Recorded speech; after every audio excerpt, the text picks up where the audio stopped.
Over the past several years, we've seen a growing number of well-known grow light companies disappear. The Green Sunshine Company is gone. They were one of the first notable to go. Lux Lighting was acquired by Hawthorne Gardening Company for $215 million in December 2021. Just 1 year later, Lux Lighting was shut down. Chiltec didn't even announce to anyone that they were going out of business. They just shut down their website, killed off all their social media, and left many customers unable to get warranty support. The most recent one to bite the dust? Migro. Shane announced that after 10 years in business, he's shutting down the company. Think about that for a second.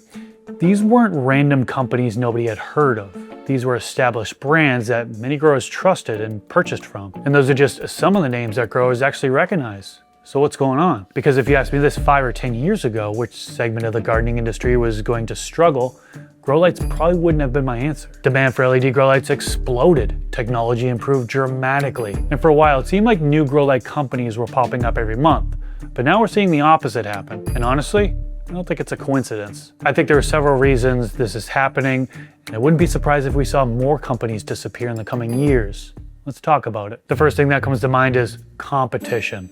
When LED grow lights started becoming mainstream, there was a lot of opportunity. I actually almost launched a grow light company myself back in early 2020, but then COVID hit. Back then, companies could differentiate themselves through efficiency, spectrum, design, and even customer service. Today, it's become much harder. There are hundreds of LED grow lights on the market. Many of them use similar diodes, similar drivers, and have similar designs. And when products start looking similar, competition often shifts to price. That's a difficult environment for smaller companies to survive in. If you're enjoying this video so far, do me a favor and click that like button. Let's move on. Another thing I think people overlook is that modern LED grow lights last a long time. Years ago, growers were regularly replacing HID bulbs. Today, many growers buy quality LED fixtures and use it for years. That's great for consumers, but it creates a challenge for manufacturers. If your existing customers aren't replacing products frequently, you constantly need new customers to keep growing. That's not easy in a crowded market. Another major change is how easy it has become for manufacturers to sell directly to consumers. Years ago, many brands could justify charging a premium because they were providing something unique. Today, customers have more options than ever. Many buyers are willing to purchase directly from overseas manufacturers if it means saving money. People were buying components directly from Alibaba and building their own lights at one point. Whether that's good or bad isn't really the point. The point is that it creates additional pressure on brands trying to maintain healthy margins. I also think the gardening industry itself has changed. A few years ago, there was tremendous excitement around indoor cultivation. People were buying new grow rooms, commercial facilities were expanding, everyone seems to be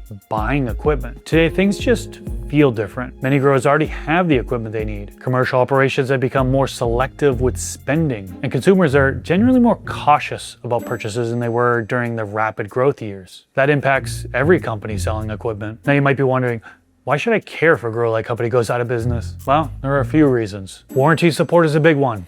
Replacement parts, that's another one. Customer service, technical support.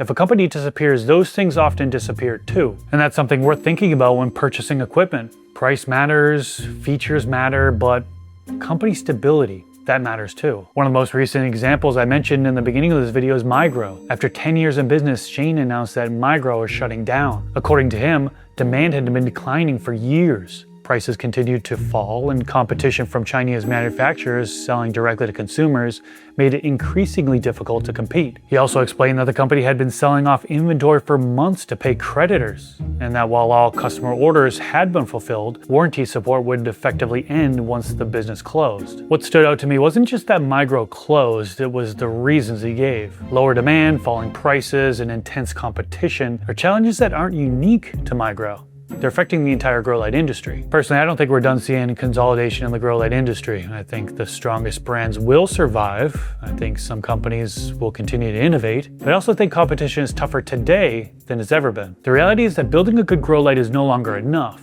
Lots of companies can build a good grow light. The challenge is building a sustainable business around it. What do you think?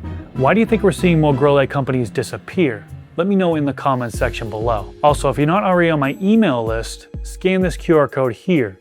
That's where I announce special releases that you won't hear about anywhere else. And if you want to keep learning, check out this playlist here where I have garden talk videos similar to this one. Thanks for watching, and I'll catch you in the next video.